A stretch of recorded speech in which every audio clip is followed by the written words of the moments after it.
Over 6 billion people own a smartphone. But what does it really take to build the device in your pocket? Today, we open up the modern cell phone, from the microscopic chips inside, to the global system that creates, sells, and eventually buries them. A smartphone may seem simple, but it's a marvel of modern engineering. It contains a central computer known as the SoC, a display, touchscreen sensors, batteries, cameras, microphones and speakers, storage and memory, wireless antennas, and a protective case. Every part works together, and every part begins with raw materials. The brain of the phone is a chip smaller than your fingernail. It combines the CPU, GPU, memory controller, and wireless radios. These chips are made using silicon, mined mainly from quartz sand, and doped with rare materials like arsenic or phosphorus. The chips are manufactured in specialized fabs in Taiwan, South Korea, the United States, and increasingly China. The display is made from glass, layered with thin-film transistors and organic compounds for OLED or LCD panels. Glass is made from silica sand, but also requires rare earth elements like yttrium and europium for color and brightness control. These rare elements are mostly mined in China, Myanmar, and some parts of Africa. Your phone's battery is lithium-ion. It contains lithium from Australia, Chile, and China, cobalt mostly from the Democratic Republic of Congo, and also nickel and graphite. Cobalt mining in Congo has been under intense scrutiny due to child labor and unsafe conditions. Demand for lithium is reshaping global mining and politics. A smartphone camera includes tiny lenses, image sensors, and stabilizers. Sensors are built with CMOS chips, gold, silver, and sometimes sapphire crystal for lens coating. Microphones use tiny membranes and magnets. Speakers are miniature versions of the same tech.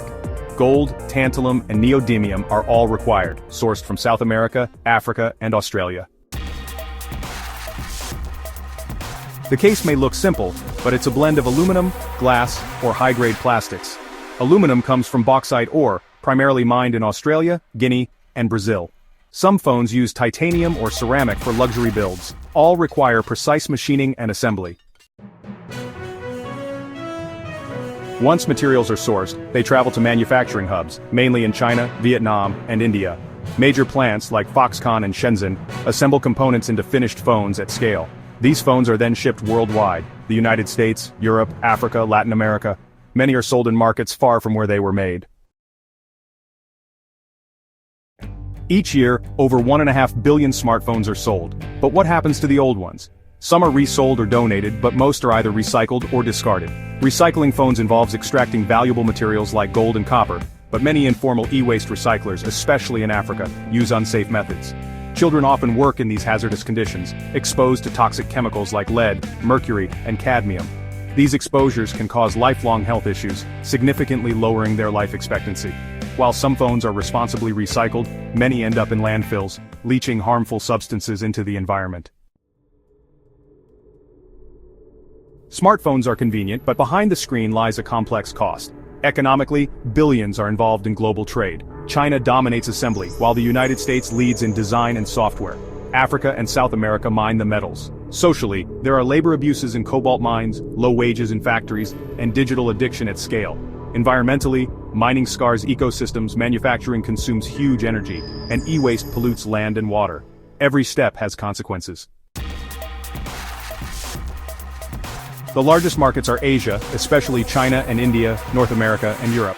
Apple and Samsung lead globally, but Chinese brands like Xiaomi, Oppo, and Vivo dominate in emerging markets. The average person replaces their phone every 2 to 3 years.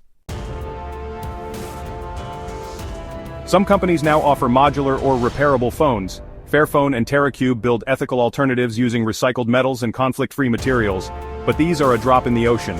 Lasting change will take pressure on industries and smarter consumer choices.